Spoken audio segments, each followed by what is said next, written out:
Huwag kayong mabalisa. Ito yung panayay na at ito yung patuloy na pinangalala sa ating lalo-lalo sa mundong ginagalawan natin. Lalo-lalo na ngayong panahon na ito na maraming nalilala ng pagkabalisa. Bahagi ng iba, kasi naman hindi naman nabawasan. Maaaring gawain na maraming ginagawa ngayon ng tao. Kaya lalong madami yung pagkabalisa. Yung bahayang pinahayag ng Jesus sa isang hamon, dalawa, maging bahagi ng ating estilo ng pamumuhay. Na yung taong nananalig kay Jesus, yung mga tutuloy natin na kasunod ng Panginoon Kristo, ay dapat magkaroon ng kalagalan ng buhay. Binabago ng estilo ng pamumuhay na hindi napapadala sa anumang uri ng pagkabalisa. Pwede ko naman sinasabi na hindi na tayo mapabalisa.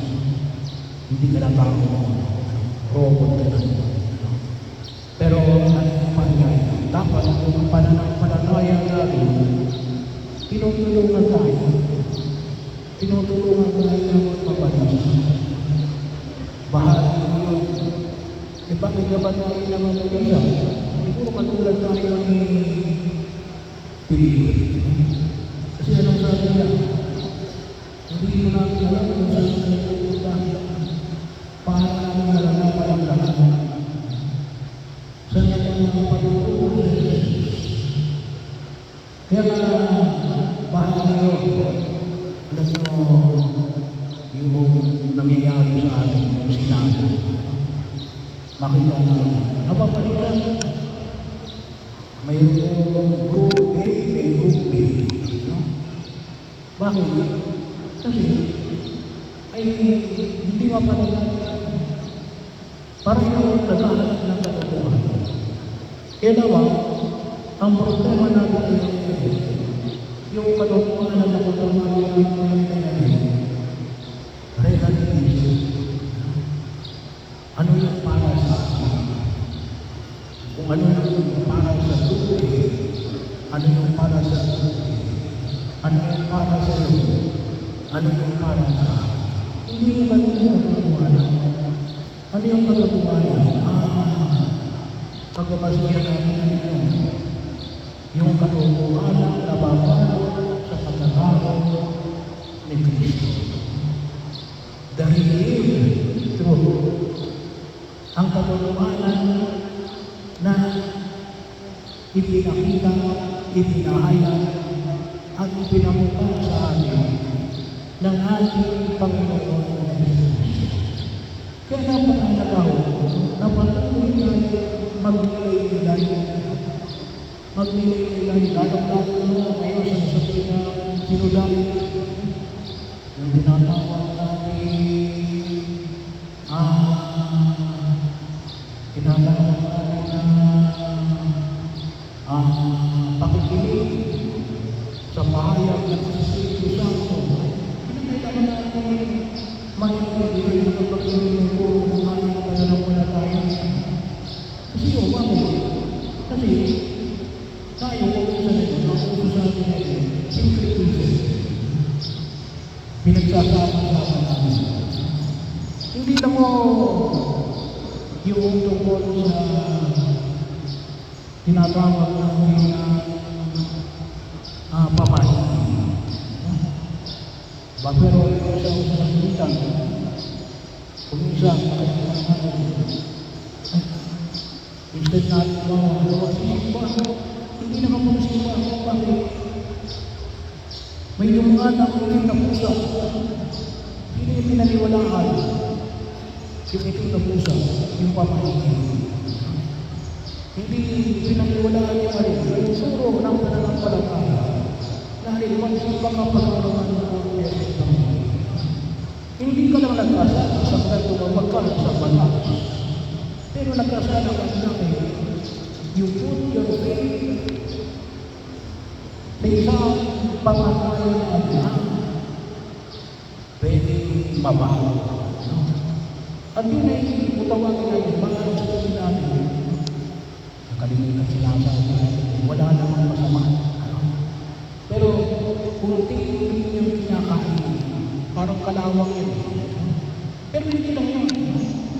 Kahit na walang mga ibang mga yung kung isa may nagpapapulo sa akin ng tindahan.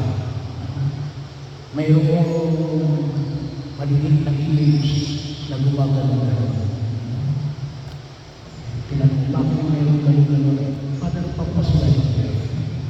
Hindi na naniniwala sa pagpasulan. Naniniwala kayo sa biyaya ng Diyos. Kasi pag sinabi ng pagpasulan, hindi kayo naniniwala. Kasi mayroong ganun ako. Hindi yan ang naniniwala kung bakit mayroong panahon. Baka mas maliwanag natin pagkakatawa natin na pagkakatawa na hindi ako papabayaan ng Diyos. Bahagi walang mas nandiyan mga sa akin. Kaya pagkakatawa katulad yung po halimbawa ng namin pangyayari dahil lalo-lalo ako sa mga kapatid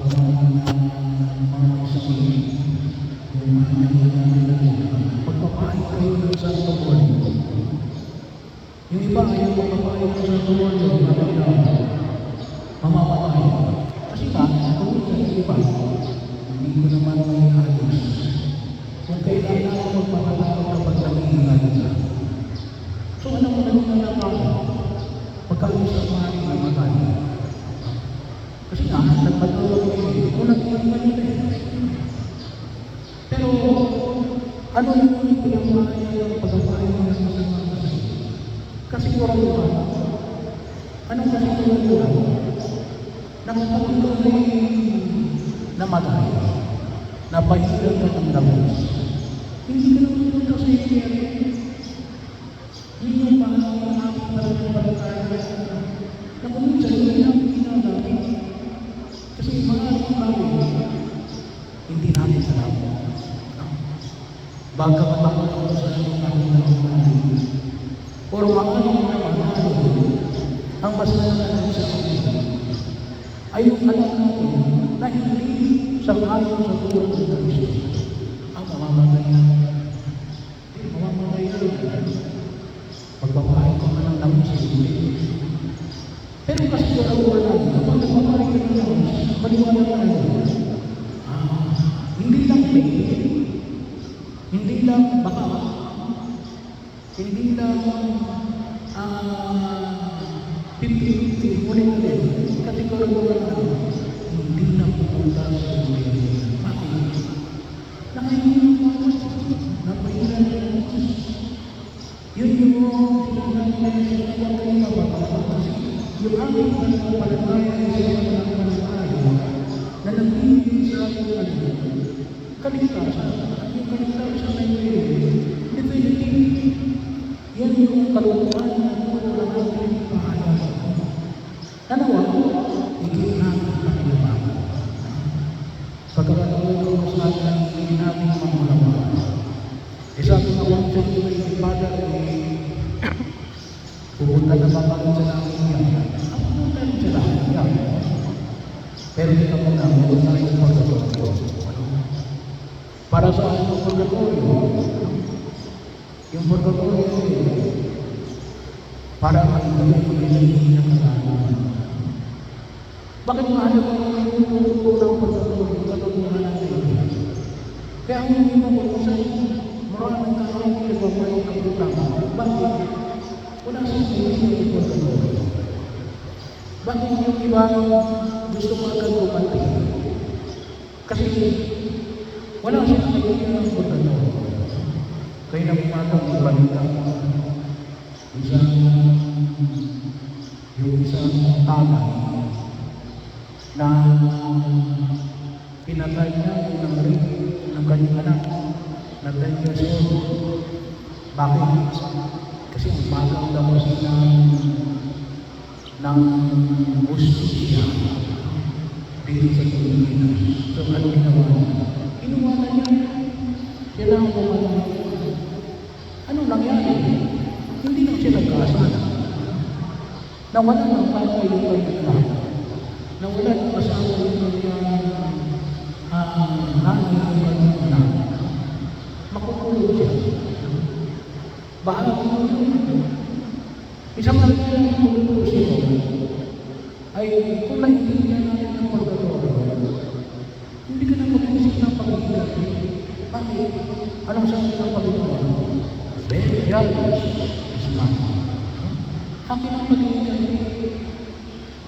Kaya huwag kayong mag-alala doon sa mga tao nagnakaw na blood control projects. Kasi makakalaman ng isa yan. Napahinay ng langis. Pero kapag hindi na nagpapalala, yung kanilang ginagawa, ay pag-usahan nila sa pagkatoro. Pero ngayon, hindi tayo mag-iingat. Yung mga tao na walang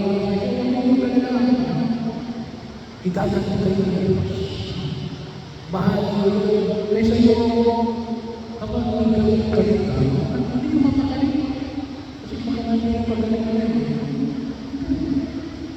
Mapanatang tayo. At ano yung paligyan natin? Yung turo ng Jesus. At yun yung bahagi na nila. At sa mga makakita natin yung turo ng ating pananampalataya. Yung kapanalan, yung Christ does not believe. Katawag na. Yun ay nagsisimula saan? Wala na tayong believe. Magkakaroon na ng nagkakaroon sa panahon ng ating kapanalan. At yun ang